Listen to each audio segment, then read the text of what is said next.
여러분 반갑습니다. 오늘은 마이크로 서비스 아키텍처 구현과 활용을 RAD 서버와 함께 살펴보도록 하겠습니다. 먼저 발표자 소개하겠습니다. 저는 김현수이고요. 저는 RAD 스튜디오에 대한 기술 전파를 하는 에반젤리스트로 활동을 하고 있습니다. 자, 오늘 진행할 내용 또는 평상시 델파이나 C++ 빌더에 관련된 궁금한 내용들은 이 웨비나 프로그램의 퀘스천 기능을 통해서 수시로 질문을 주시거나 또는 이메일 또는 테크 게시판, 화면에 보이는 이메일과 테크 게시판을 통해서 질문을 주시면 성심성의껏 답변 드리도록 하겠습니다. 자, 오늘 진행할 내용 간략하게 알아보고 본격적으로 들어가겠습니다. 먼저 마이크로 서비스 아키텍처에 대해서 알아볼 것입니다. 마이크로 서비스 아키텍처에 대한 소개를 할 거고요. 자, 그리고 전통적으로 하나의 서버의 기능을 구현하는 모노리틱 아키텍처와 여러 개의 기능을 서비스 단위로 작은 서비스로 나눠서 개발하는 마이크로 서비스 아키텍처의 차이점에 대해서 살펴보면서 마이크로 서비스를 좀 더 이해해 보도록 하겠습니다. 자, 그리고 마이크로 서비스의 아키텍처 특징을 알면은 그 특징에 맞게 잘 구현하고 여러분들이 시스템에 적용할 수 있습니다. 특징을 알아볼 거고요. 자, 그 다음에 마이크로 서비스 아키텍처를 여러분들이 이제 델파이 또는 C++ 빌더를 구현하기 위한 기술들을 소개하도록 하겠습니다. 자, 레스트 아키텍처가 거의 기본이 되기 때문에 레스트 아키텍처에 대해 알아보고 레스트 서버를 제작하는 기술, 그리고 레스트 클라이언트 제작하는 기술, 그리고 레스트 서버 서비스를 데이터셋 기반으로 아주 간편하게 할 수 있는 내용까지도 이 부분은 데모와 함께 살펴보도록 하겠습니다. 자, 그럼 마이크로 서비스 아키텍처에 대해 살펴보겠습니다.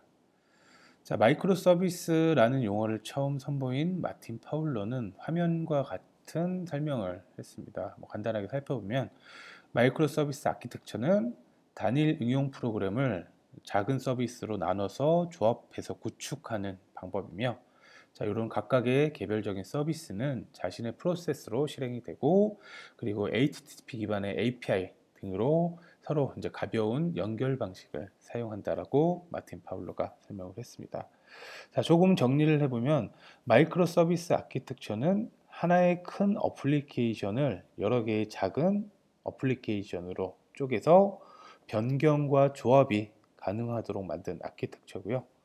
자, 어플리케이션을 특화된 기능으로 나눠서 개발하기 때문에 자연스럽게 추상화가 가능해질 것입니다. 자, 그리고 이미 많은 기업에서 유사한 방식으로 서비스를 분리해 어플리케이션을 만들었으며 다양한 용어로 이미 이름을 붙여서 사용하는 방식입니다. 마이크로 서비스 아키텍처는 서버 아키텍처입니다. 여러분들의 이제 서비스 구성들이 2티어 또는 멀티티어로 되어 있을 겁니다. 먼저 이 구조를 간단히 살펴보면, 자, 2티어는 클라이언트의 그 업무 화면, 그리고 업무 로직, 그리고 DB에 연결하는 DB 액세스 기능까지 클라이언트에서 제공하고, 그리고 원격지에 있는 DB에서 필요한 정보를 가져와서 화면에 표현하는 그러한 방식이고, 이 2티어에서는 서버가 존재하지 않죠. 자, 반면에 이제 멀티티어는 클라이언트의 화면을 제공하고, 그리고 미드레어 형태의 중간에 있는 미드레어 서버에서 업무 로직과 필요한 데이터를 가져오는 DB 액세스 기능을 구현을 합니다. 자, 모노리틱 그 아키텍처 같은 경우에는 이렇게 업무 로직과 DB 액세스, 그리고 대부분의 그 비즈니스 로직들이 그 미드웨어 서버 하나에 들어가 있는 통짜 서버에 들어가 있는 구조라고 이해하시면 될 것 같습니다. 자, 반면에 마이크로 서비스는 이 미드웨어 서버가 하나의 서버가 아닌 여러 개의 서비스들이 하나의 서버에 들어갈 수도 있고, 개별적인 서버에 각각의 서비스들을 분산해서 들어갈 수도 있습니다. 이렇듯이 여러 개의 서비스들이 서로 조합하고 연결되어 필요한 정보를 클라이언트 쪽에 제공하는 그러한 구조를 마이크로 서비스 아키텍처라고 이해하시면 되겠습니다. 자, 그래서 모노리틱과 마이크로 서비스를 좀 그 차이점을 보면은, 자, 먼저 모노리틱 그 아키텍처 같은 경우에는 하나의 그 어플리케이션에 모든 비즈니스 로직이 들어간 형태라고 라고 보시면 될 것 같습니다. 자, 이렇게 하나의 서버에 다양한 기능들이 이렇게 들어가 있죠. 자, 반면에 마이크로 서비스 같은 경우에는 자, 기능별로 서비스를 나눠서 개발하는 방식입니다. 그래서 그런 서비스들을 그 조합해서 필요한 서비스를 제공하는 그러한 방식이고요. 자, 모노리틱 그 아키텍처와 마이크로 서비스 아키텍처의 각각 그 장단점이 있을 겁니다. 그래서 모노리틱 아키텍처 같은 경우에는 자, 장점은 아무래도 초기에 개발하기가 용이하겠죠. 하나의 그 기술로 필요한 정보를 쏙쏙쏙 하나의 어플리케이션만 만들면 되기 때문에 초기 개발이 용이하고 배포도 용이할 겁니다. 하나의 서비스만 배포를 하면 되기 때문에. 반면에 단점은 자, 어떠한 변경이 있을 경우에 자, 예를 들어서 이 하늘색을 변경을 했다라고 하면은 이 전체에 대한 서비스를 재배포해야 되고, 그리고 배포하는 시간도 길어지고 그 배포하는 경우 서비스의 중단이 일어날 수 있습니다. 자, 반면에 마이크로 서비스 같은 경우에는 자, 각 서비스들을 나눠서 개발하기 때문에 뭐 하나의 부서에서 또는 하나의 팀에서 각 모든 서비스를 개발할 수도 있지만 이런 그 기능별로 나눠서 서비스를 개발해서 그것들을 조합하기 때문에 그런 그 부서에 딱 맞는 그런 서비스를 개발을 할 수가 있겠죠. 자, 그리고 만약에 어떤 그 서비스에 대한 교체 어떤 기능이 변경이 됐거나 아니면은 어떤 재개발을 한 경우에도 하나의 서비스만 교체를 하면 되기 때문에 이런 교체가 상당히 용이하고요. 반면에 단점으로는 여러 개의 서비스들이 그 구성되기 때문에 구성이 복잡해지고 관리할 포인트들이 좀 많아질 겁니다. 그리고 여러 개의 서비스들이 서로 연결되어 있기 때문에 어떤 문제가 발생했을 때 원인을 찾는 그런 디버깅에서도 어려움이 있을 수 있습니다. 뒤에서 조금 더 자세히 설명하겠습니다. 다음으로 마이크로 서비스 구성에 대한 예시를 한번 살펴보겠습니다. 자, 왼쪽에 있는 그림은 그 상품을 주문하는 그러한 서비스의 구성을 그려봤습니다. 자, 상품을 그 주문하기 위해서는 상품 정보를 제공하는 상품 서비스가 필요할 거고요. 그리고 주문한 내역을 확인하거나 주문을 하기 위한 주문 서비스, 그리고 어떤 고객에 대한 그 정보인지를 제공하는 고객 서비스 등등 그 여러 가지 서비스가 있을 수 있고, 그 백단에는 그 주문을 했을 때 재고를 뭐 차감하는 뭐 재고 서비스, 그리고 고객의 주문했을 때 그 추가되는 포인트 서비스 등등 다양한 이제 서비스들이 조합되어야만 그 이런 주문 서비스, 상품 주문 서비스를 제공을 할 수가 있습니다. 자, 모노리틱 같은 경우에 이러한 각각의 기능들이 하나의 통짜 서버에 다 그 구현이 되어 있었는데, 자, 마이크로 서비스 같은 경우에는 각각의 이제 개별적인 서비스를 개발하고 이렇게 REST API를 통해서 아주 가볍게 연결을 하는 형태로 이런 서비스를 구성을 하게 됩니다. 자, 이렇게 각각의 서비스들은 개별적인 서버에 배포해서 운영을 할 수도 있고 하나의 서비스 서버에 여러 개의 서비스를 운영을 할 수도 있습니다. 자, 그리고 공통적으로 사용하는 인증이라든지 아니면 로깅이라든지 뭐 사용자 또는 누군가에게 알리기 위한 알림 서비스와 같은 공통 서비스들은 마찬가지로 그 개별적인 서비스를 개발한 다음에 각각의 서비스에서 필요한 경우에 이 공통 서비스들을 호출해서 재사용하는 형태로도 가능하고요. 자, 그리고 이제 모노리틱 그 아키텍처 같은 경우에는 보통 하나의 데이터베이스를 기반으로 어떤 서비스가 이루어졌는데, 자, 이런 마이크로 서비스 같은 경우에는 각각의 이제 서비스별로 데이터를 가져가는 것이 아주 좋습니다. 이렇게 아예 서비스와 데이터를 아예 분리해서 서로 그 개발하는 것이 아주 독립적으로 개발하는 것이 좋고요. 자, 그리고 이제 클라이언트에서 각각의 서비스들에 필요한 정보를 뭐 요청하거나 뭐 하려고 할 때 이 여러 가지 서비스에 그 접속을 해야 되는데, 그러한 여러 가지 서비스에 접속하기 위해서는 서버의 정보를 개별적으로 이제 그 기록하고 있어야 되는데, 그런 것들 하나로 통합하기 위한 뭐 API 게이트웨이 서버가 있으면은 더욱 좋습니다. 자, 이 클라이언트에서는 API 게이트웨이 서버에 대한 정보만 알고 이 API 게이트웨이 서버가 각각의 서비스에 대한 정보를 갖고 있으면은 필요한 정보를 요청할 때 해당 서비스에서 정보를 받아서 전달해주는 이런 API 게이트웨이 서비스도 아주 좋은 구성 중에 하나입니다. 자, 이렇게 이제 마이크로 서비스를 구성할 경우에 오른쪽과 같은 특징을 갖게 됩니다. 자, 먼저 독립적으로 이제 구성이 되어 있기 때문에 자, 하나의 서비스를 개발하거나 또는 이 서비스들을 다시 이제 개발할 때도 아주 용이하겠죠. 자, 그리고 하나의 서비스를 다시 배포할 때 다른 서비스의 영향이 최소화하면서 해당 서비스만 재배포할 수가 있고 각각의 서비스를 테스트하는 것도 용이할 겁니다. 자, 그리고 하나의 서비스를 만들어 놓으면은 클라이언트에만 제공하는 것이 아니라 다른 서비스에서도 해당 서비스를 사용하기 때문에 확장성이 더욱 높아지고요. 자, 그리고 각각의 서비스와 데이터들을 분리해서 사용하기 때문에 이런 것들을 분산해서 개발을 할 수가 있습니다. 자, 그리고 이제 각각의 서비스들은 세부 구현은 서비스에서 알아서 하고 제한된 API, 특히 REST API를 제공하기 때문에 캡슐화가 되고요. 그래서 캡슐화할 때 명시적인 인터페이스를 통해서만 서로가 서로 간의 통신을 하게 되기 때문에 이 하나의 세부적인 내용이 어떻게 구현되어 있는지는 신경 쓰지 않고 인터페이스만 잘 파악하면 각각 해당 기능을 이용을 할 수가 있습니다. 자, 그리고 각각의 서비스들은 독립적으로 구현이 되기 때문에 뭐 한 팀에서 모든 서비스를 개발을 할 수도 있지만 여러 개의 팀에서 특히 뭐 주문 관련된 부서에서는 주문 서비스를 개발하고 상품 관련된 서비스에서는 상품에 관련된 서비스를 개발하는 등으로 부서에서 특화된 그러한 전문적인 영역을 통해서 각각 서비스를 독립적으로 구현하기 때문에 사업적인 요구를 훨씬 더 유연하게 받아들일 수 있을 것 같습니다. 이렇게 간단하게 마이크로 서비스 구성 예시를 살펴봤고요. 다음으로 마이크로 서비스의 특징에 대해서 좀 자세히 살펴보겠습니다. 자, 먼저 독립적 구성, 개발 및 배포 용이 부분입니다.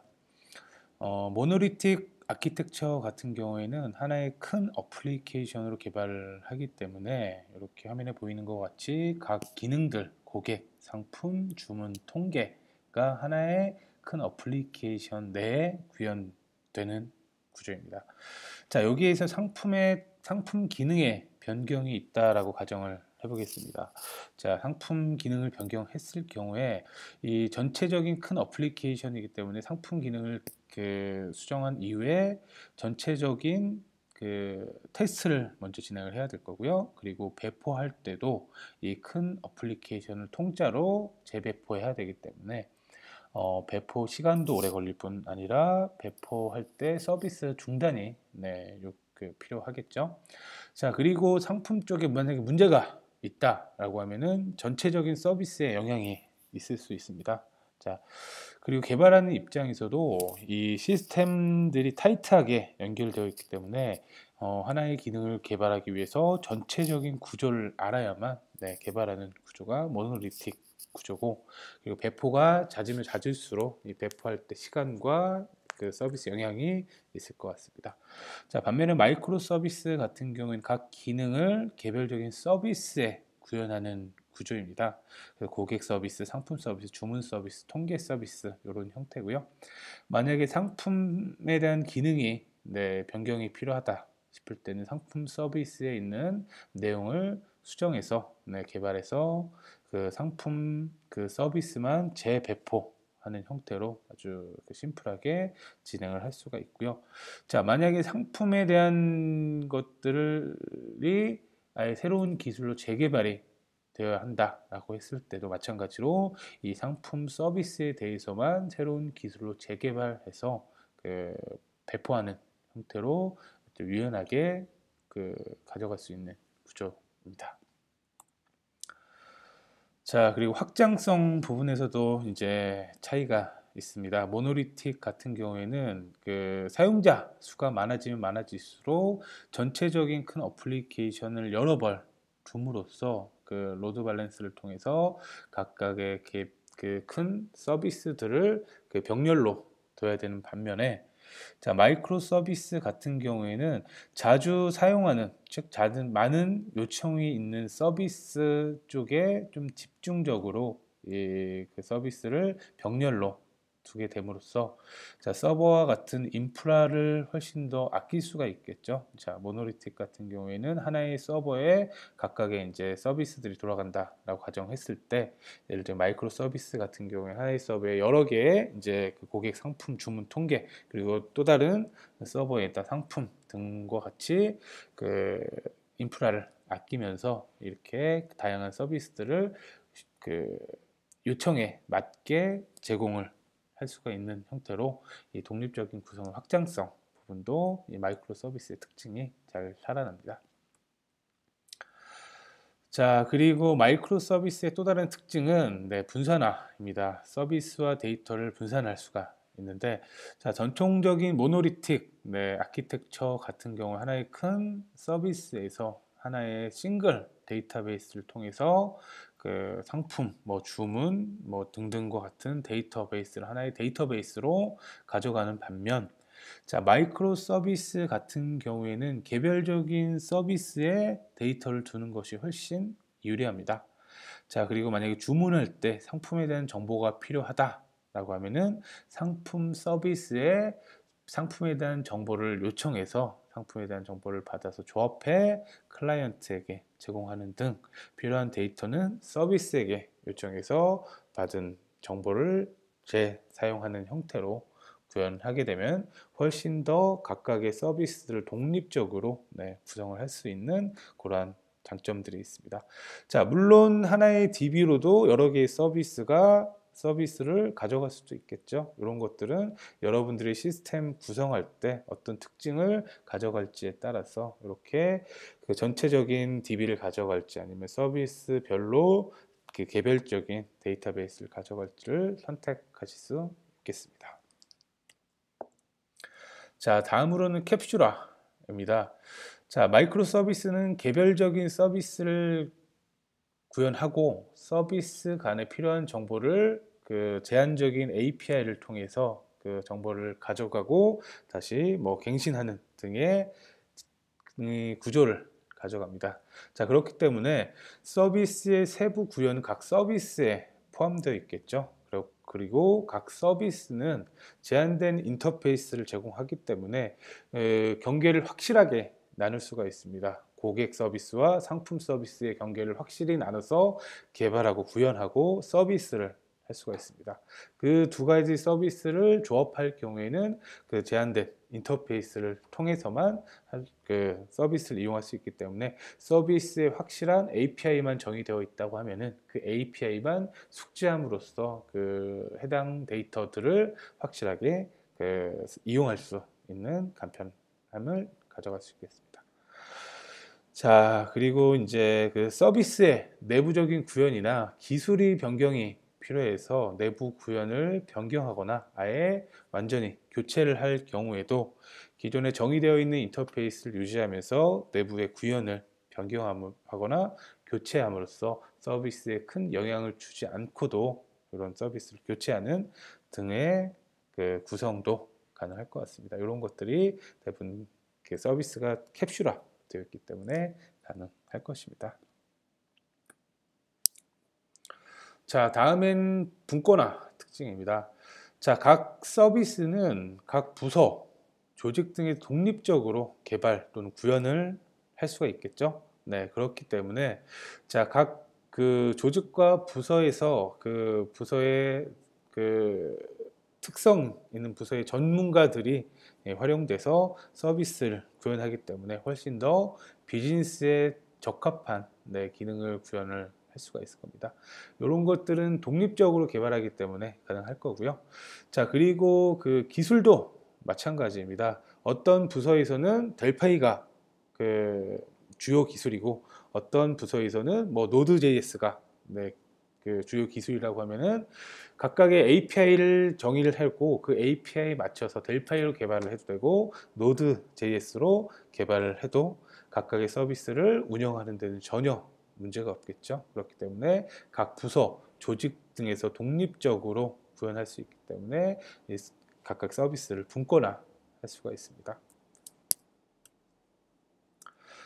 자, 마이크로 서비스가 장점이 상당히 많은 것으로 보이지만 뭐 주의할 사항도 상당히 많습니다. 자, 마이크로 서비스 같은 경우에는 대용량 서비스에서 맞춰 개발된 API 아키텍처이기 때문에 어떤 작은 그런 서비스를 개발할 경우에는 오히려 모노리틱 그 아키텍처가 더 유리할 수가 있습니다. 자, 그리고 그 마이크로 서비스는 개별적인 서비스들을 조합으로 어떤 큰 서비스를 제공을 하는데 이 서비스 간에 뭐 REST API 등으로 통신을 하겠죠. 자, 그런 통신에 따른 오버헤드를 꼭 감안을 하셔야 됩니다. 그리고 여러 가지 서비스로 구현되어 있기 때문에 트랜잭션을 어떻게 하는지에 대한 고려도 여러분들이 필요하고요. 자, 그리고 여러 개의 서비스를 관리해야 되는 관리 포인트와 그리고 여러 개의 서비스를 그 경유해서 어떤 정보를 가져올 때 문제가 되는 경우에는 디버깅도 어려울 수가 있습니다. 자, 그렇기 때문에 이 기술의 그 마이크로 서비스에 대한 기술의 이 확실히 그 갖춰진 팀이 먼저 그 빌드가 된 이후에 마이크로 서비스를 구축하는 것이 유리하고요. 전반적인 그런 것들을 모니터링하기 위한 로그 관리 시스템도 필요할 겁니다. 자, 그리고 초창기에는 그 모노리틱 그 아키텍처로 우선 구성을 하고 그 중에서 부분적인 내용들을 그 서비스로 떼어내서 그 점차적으로 마이크로 서비스로 확장해 나가는 건 상당히 유리한 방법 중에 하나입니다. 예를 들면은 뭐 공통적으로 로그를 사용을 한다든지 아니면 어떤 인증을 받는다든지 그러한 그 개별적으로 사용할 수 있는 서비스들을 하나하나 떼어서 각각 서비스로 독립해 놓고 그 이후에 업무에 관련된 서비스들도 조금씩 분할해서 마이크로 서비스로 변화를 꾀하는 것도 네, 아주 좋은 아키텍처이고, 자, 요 아키텍처를 하면서 가장 우려스러웠던 것 중에 하나가 이 마이크로 서비스 아키텍처가 상당히 이제 그 유용하다고 판단이 돼서 바로 이제 적용을 하려고 한 경우에 실패할 수가 있습니다. 그렇기 때문에 여러분들도 기존에 되어 있던 서비스들을 혹시 2티어로 되어 있으면 3티어 모노리틱 아키텍처를 이용한 멀티티어를 먼저 만드시고 그 이후에 그 모노리틱 아키텍처를 점진적으로 네, 그 마이크로 서비스 아키텍처로 변화를 한번 꾀해 보시길 바라겠습니다.